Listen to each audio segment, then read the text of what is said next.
Il y a des femmes que la vie semble avoir abandonnées. Et il y a des femmes que Dieu lui-même a décidé de protéger. Aminata était les deux à la fois. La nuit où son mari l'a jetée dehors sous la pluie, enceinte de 8 mois, les pieds nus sur la terre rouge, les voisins ont fermé leurs fenêtres. Personne n'a bougé. Personne n'a osé. Mais quelque chose d'invisible, quelque chose que l'œil humain ne peut pas voir, a suivi chacun de ses pas ce soir-là. Ce que Kofi ignorait, ce qu'il ne pouvait pas savoir, c'est qu'il venait de faire la pire erreur de toute sa vie. Pas parce qu'Aminata était riche, pas parce qu'elle avait de la famille puissante. Non, parce que certaines femmes naissent avec quelque chose que l'argent ne peut pas acheter, que les hommes ne peuvent pas détruire, et que même le diable respecte de loin. Je suis Léna, et je vous raconte les histoires que personne n'ose raconter. Avant de commencer, dites-moi dans les commentaires de quel pays vous me regardez en ce moment. Abonnez-vous à la chaîne si ce n'est pas encore fait. Activez la cloche pour ne manquer aucune de mes histoires. Aminata Coulibaly est née un vendredi matin, dans un petit village à la frontière entre la Guinée et la Côte d'Ivoire, au moment exact où le soleil se levait. Sa grand-mère, Maman Fanta, une femme de 82 ans dont les yeux avaient en vue des choses que la bouche ne peut pas raconter, avait regardé le bébé et dit une seule phrase. Celle-là, personne ne pourra lui faire de mal. Tout le monde avait ri. Une vieille femme et ses superstitions. Mais Maman Fanta ne souriait pas. Elle avait pris le poignet du bébé, regardé quelque chose que les autres ne voyaient pas, et elle avait répété, cette fois en murmurant « Cet enfant est scellé ». Aminata a grandi sans mère. Sa mère était morte, en accouchant, emportant avec elle le secret de qui était véritablement cette petite fille. Son père, un homme faible nommé Sékou, l'avait regardée comme si elle était la cause de tous ses malheurs, et peut-être que dans sa tête torturée, c'était vrai. Il l'avait confiée à Maman Fanta, sa propre mère, avant de disparaître dans une ville lointaine dont il ne reviendrait jamais. Alors Aminata avait grandi avec une vieille femme, une case en banco, un puits, un manguier et des histoires. Des histoires que Maman Fanta lui racontait chaque soir, au coin du feu, pendant que les étoiles s'allumaient une à une dans le ciel africain. Aminata, écoute-moi. Dans notre famille, il y a des femmes qui portent quelque chose de spécial. Ta arrière-grand-mère était comme ça. Ta grand-tante aussi. Et toi, tu portes ça encore plus fort. Ne laisse jamais personne te faire croire que tu es ordinaire. L'enfant écoutait, les yeux grands ouverts, sans tout comprendre. Mais quelque chose en elle enregistrait. Quelque chose en elle savait. À l'école, les enfants qui la tourmentaient finissaient toujours par avoir des accidents étranges. Pas grave, jamais grave, mais suffisamment inexpliqués pour que les mamans commencent à chuchoter entre elles. Ne touche pas à la fille de Sékou, elle est différente. Aminata ne cherchait pas à faire du mal. Elle ne voulait même pas que ces choses arrivent. Elles arrivaient, c'est tout. Comme si quelque chose autour d'elle réagissait à sa douleur, à son humiliation, à ses larmes. Maman Fanta avait vu tout ça. Elle avait tout vu, et quand Aminata avait 17 ans, la vieille femme l'avait prise par les 2 mains un matin et lui avait dit « Je vais bientôt partir. Avant de mourir, il y a une chose que je dois faire pour toi. » 3 jours plus tard, Maman Fanta l'avait emmenée dans une forêt que personne du village n'approchait après le coucher du soleil. Elles y étaient restées toute une nuit. Ce qui s'était passé là-bas, Aminata ne le raconterait jamais. Pas par honte, mais parce que certaines choses n'ont pas de mots. Ce qu'elle savait, en revenant au village le lendemain matin, c'est qu'elle se sentait différente, comme si quelque chose s'était posé sur ses épaules, quelque chose de lourd et de doux à la fois, comme une main protectrice. Maman Fanta était morte 2 semaines plus tard, avec un sourire paisible sur le visage. Aminata avait pleuré pendant 7 jours, puis elle avait séché ses larmes, mis ses affaires dans un sac en plastique, et elle était partie vers la ville. Elle ne savait pas encore ce qui l'attendait. Elle ne savait pas encore que la vraie bataille de sa vie venait de commencer, Abidjan. La ville qui ne dort jamais. Aminata avait 22 ans quand elle a rencontré Kofi Assante. Il sortait d'une voiture noire devant un restaurant chic du plateau, vêtu d'un costume beige, avec la démarche d'un homme qui pense que le monde lui appartient. Elle vendait des sachets d'eau au bord de la route. Leurs regards s'étaient croisés une fraction de seconde. Kofi s'était arrêté. Il n'avait pas l'habitude qu'une fille ne baisse pas les yeux devant lui. Aminata n'avait pas baissé les yeux, pas par arrogance, simplement parce qu'elle n'avait pas peur. Il était revenu le lendemain, et le surlendemain, Il lui avait apporté un téléphone, de l'argent, des promesses. Il lui avait dit qu'elle était belle, qu'elle méritait mieux que la rue, qu'avec lui, elle ne manquerait jamais de rien. Aminata avait hésité. Quelque chose en elle lui disait de faire attention. Cette voix intérieure, ce murmure que maman Fanta lui avait appris à écouter. Mais elle avait 22 ans. Elle était seule dans une grande ville, et Kofi savait exactement quoi dire. 6 mois plus tard, ils étaient mariés. Le mariage avait été beau. Kofi venait d'une famille ghanéenne, installée en Côte d'Ivoire depuis 3 générations. Sa mère, Madame Azante, une femme imposante avec des bracelets en or jusqu'au coude, avait regardé Aminata de haut en bas comme on regarde un article de marché qu'on n'est pas sûr de vouloir acheter. « Elle vient d'où déjà ?» avait-elle demandé à son fils, assez fort pour qu'Aminata entende. « D'un village. Mais elle est bien. Tu vas voir. » Madame Azante avait fait un bruit avec la bouche. Un de ces bruits qui signifient beaucoup sans rien dire. Les premières années avaient été correctes. Pas parfaites. Correctes. Kofi travaillait dans l'import-export. Il gagnait bien sa vie et il aimait que tout le monde le sache. Grande maison à Cocody, 2 voitures, personnel de maison.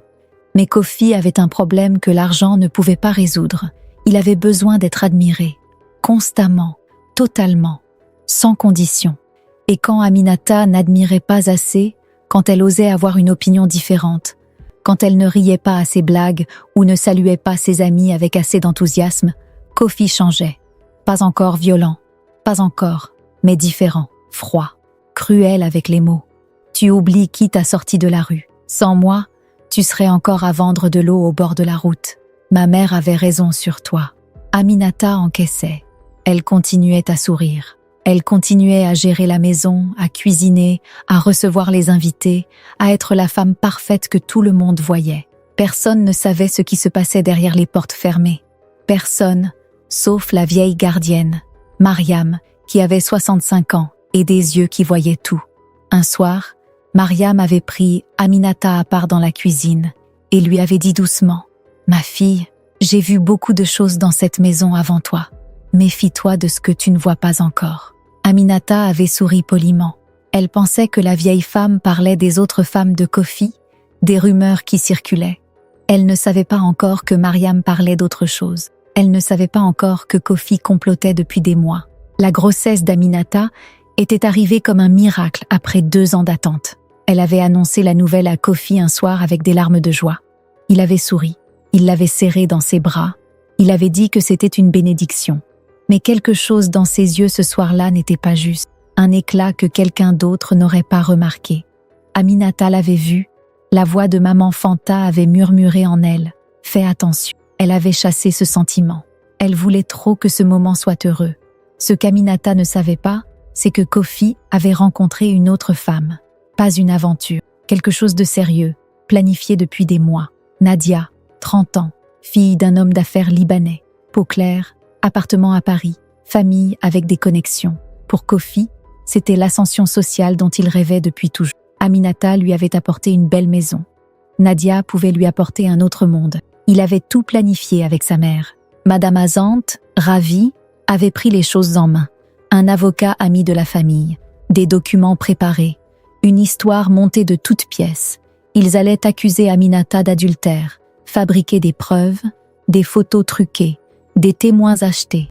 Et comme Aminata n'avait pas de famille puissante en ville, pas d'argent propre, pas de réseau, qui allait la croire contre la famille Azante? Ce soir-là, quand Kofi est rentré à la maison avec 2 hommes qu'Aminata n'avait jamais vus, quand il lui avait jeté ses affaires dans un sac, quand il lui avait montré des photos qu'elle ne comprenait pas, quand sa belle-mère était assise dans le salon avec un sourire de victoire, Aminata avait compris. « Dehors !» avait dit Kofi, la voix froide, presque douce, comme si c'était facile. « Kofi, je suis enceinte de 8 mois. Il pleut dehors. Ça ne me regarde plus. Cet enfant n'est peut-être même pas de moi. » Madame Azante avait ri, un petit rire sec, désagréable. Aminata avait regardé son mari. Elle avait cherché dans son regard quelque chose d'humain, quelque chose qui se souviendrait de leurs premières années, quelque chose qui verrait son ventre rond, ses pieds gonflés, la pluie dehors. Il n'y avait rien. Elle avait pris son sac. Elle était sortie sous la pluie. Et c'est là, sur ce pas de porte mouillé, sous ce ciel noir, avec son bébé qui bougeait dans son ventre comme pour lui dire « Je suis là, n'aie pas peur ». C'est là qu'Aminata a pris une décision. Elle ne pleurerait qu'une seule fois cette nuit. Demain, ce serait différent. Elle ne savait pas encore à quel point elle avait raison. La pluie tombait fort sur Abidjan ce soir-là. Aminata marchait dans la rue sombre, son sac sur le dos, une main sur son ventre. Elle n'avait pas de téléphone chargé, pas assez d'argent pour un hôtel, et la nuit était complètement tombée. Elle marchait vers nulle part. À un moment, ses jambes l'ont abandonnée. Elle s'est assise sur le bord d'un trottoir, sous l'auvent d'une boutique fermée, et elle a pleuré. Elle a pleuré comme elle n'avait pas pleuré depuis la mort de maman Fanta. Et quelque chose d'étrange s'est passé. Alors qu'elle pleurait, une vieille femme est sortie de nulle part, petite, voûtée, habillée d'un pagne bleu nuit. Elle s'est assise à côté d'Aminata sans rien dire pendant plusieurs minutes. Puis elle a dit « En dioula, la langue du village d'Aminata, l'enfant dans ton ventre est protégé. Toi aussi tu es protégé. Lève-toi. » Aminata avait levé la tête, surprise d'entendre sa propre langue dans cette rue d'Abidjan. Mais la femme avait déjà disparu dans la pluie. Elle avait cherché partout. Personne. Aminata était restée un long moment immobile. Puis, quelque chose en elle s'était réchauffé. Un sentiment qu'elle reconnaissait de l'enfance, de ses nuits au coin du feu avec maman Fanta. Elle s'était levée. Elle avait marché jusqu'à l'église du quartier, une petite église pentecôtiste dont les lumières étaient encore allumées. Le pasteur, un homme d'une 50aine d'années avec un visage doux, lui avait ouvert la porte sans poser de questions. Sa femme l'avait séchée, nourrie, installée dans une pièce propre. Cette nuit-là, Aminata avait dormi profondément pour la première fois depuis des mois, et dans son sommeil, elle avait rêvé de maman Fanta, qui lui souriait et lui montrait quelque chose au loin. Le lendemain matin, les douleurs avaient recommencé. Le bébé arrivait. La femme du pasteur l'avait accompagné à l'hôpital public le plus proche. 3 heures plus tard, au son des prières que la vieille dame murmurait sans s'arrêter, Aminata avait mis au monde une petite fille parfaite, avec des yeux grands ouverts qui regardaient le monde comme si elle le reconnaissait. Aminata avait pleuré à nouveau, mais cette fois, c'était différent. Elle avait regardé ce petit visage, ses petits poings serrés, et elle avait murmuré « Je te promets que personne ne nous touchera jamais. » Et quelque part, dans un endroit que les yeux ne voient pas, quelque chose avait entendu cette promesse et avait dit oui. Les 3 premières années après la naissance de sa fille, Aminata les a vécues dans un état de guerre silencieuse. Guerre contre la pauvreté, guerre contre la honte, guerre contre la tentation de baisser les bras. Le pasteur et sa femme l'avaient gardée 2 mois chez eux.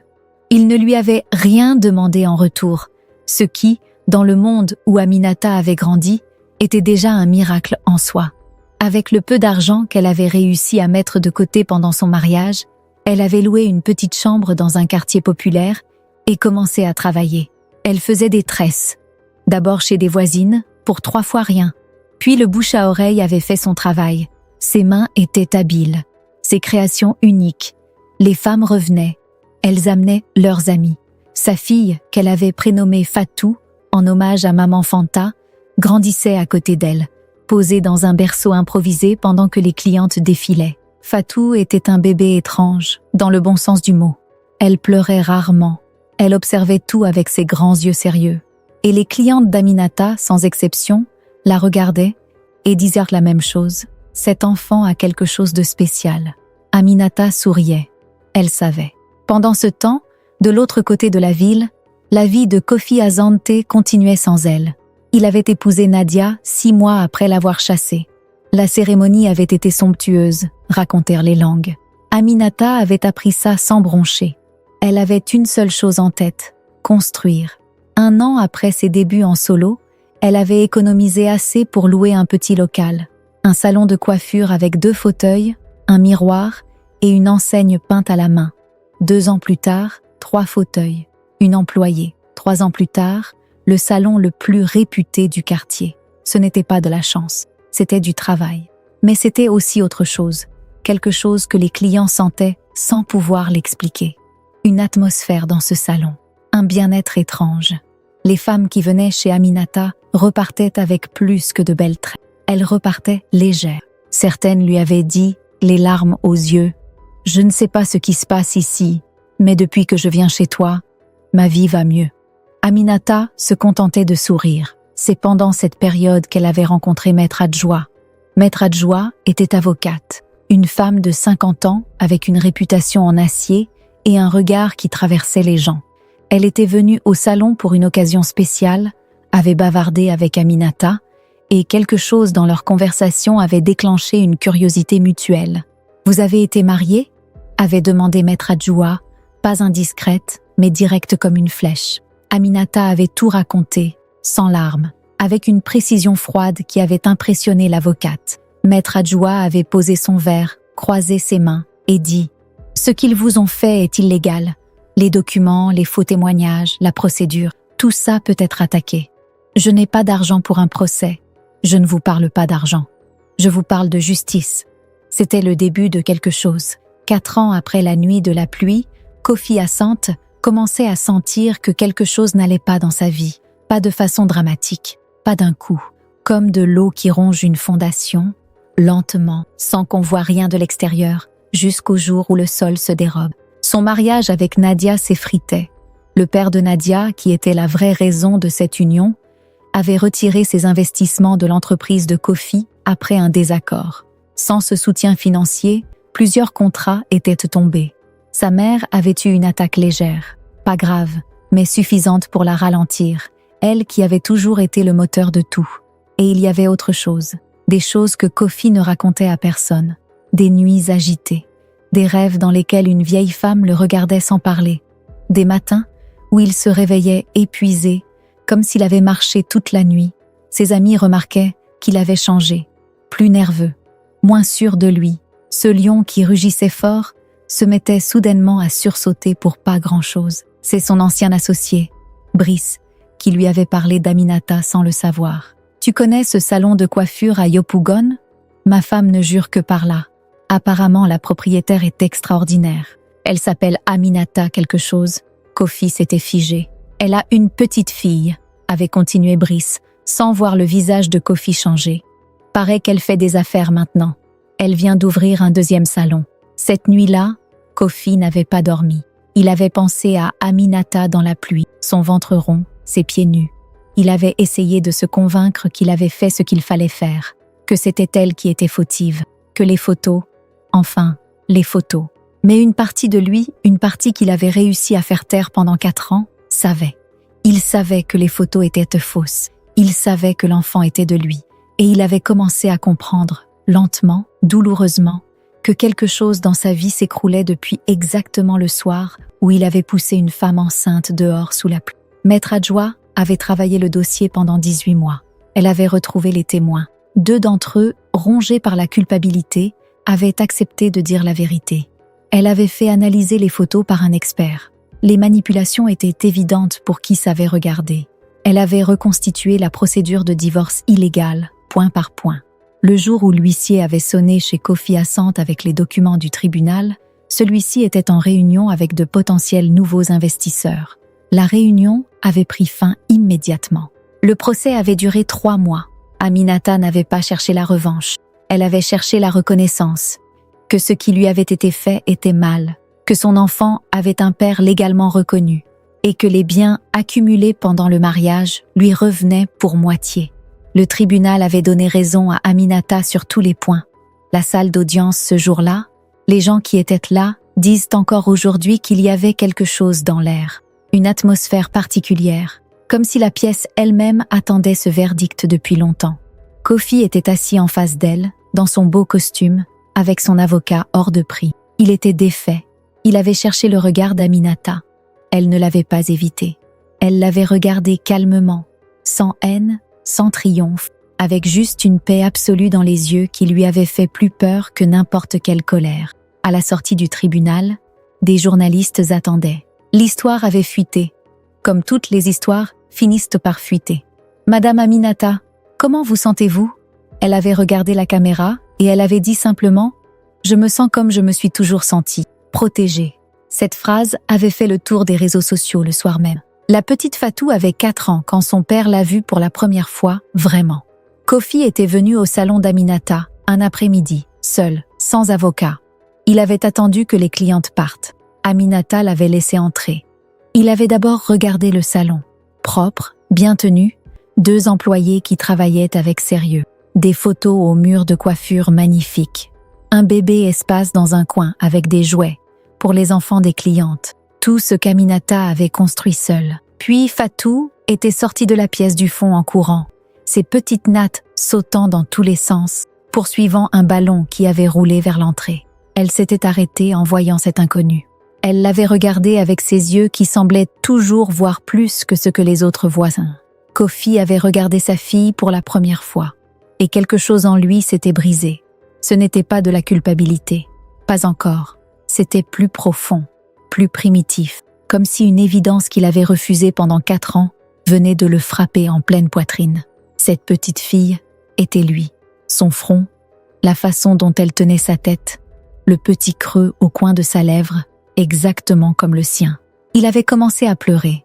Aminata avait regardé Fatou, lui avait dit doucement « Va jouer à l'intérieur ». Puis, elle s'était tournée vers Kofi, sans compassion excessive mais sans cruauté non plus. « Pourquoi tu es là ?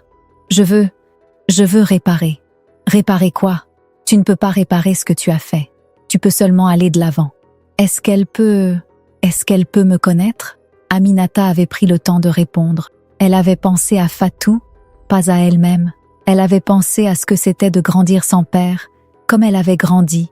Elle avait pensé à ce que maman Fanta lui avait toujours dit. La vengeance appartient à Dieu, pas aux hommes. Si tu es prêt à être un vrai père, pas un père de temps en temps selon ton humeur, alors oui, Fatou a le droit de connaître son père. Mais sache que cet enfant n'a pas besoin de toi pour être entière. Elle l'est déjà. Kofi avait hoché la tête. Il n'avait rien dit de plus. Il était parti. Il était revenu le samedi suivant avec une peluche. Puis, le samedi d'après. Puis, les samedis sont devenus des après-midi entiers. Puis, Fatou avait commencé à demander « Il vient quand, papa ?» avec la même facilité naturelle qu'elle demandait « On mange quoi ce soir ?» Les enfants sont parfois plus grands que les adultes. Kofi n'était jamais devenu l'homme qu'Aminata aurait voulu. Mais il était devenu un père présent. Et ça, Aminata lui avait accordé, non pas pour lui, mais pour sa fille. Parce que Fatou méritait tout ce que le monde pouvait lui donner. 6 ans après avoir ouvert son premier salon avec 2 fauteuils et un miroir, Aminata Coulibaly était à la tête de 7 salons répartis dans 4 villes de Côte d'Ivoire. Elle employait 42 personnes.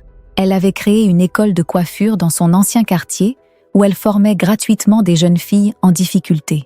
Elle avait été invitée 2 fois à des forums économiques régionaux, comme exemple de femme entrepreneuriale africaine.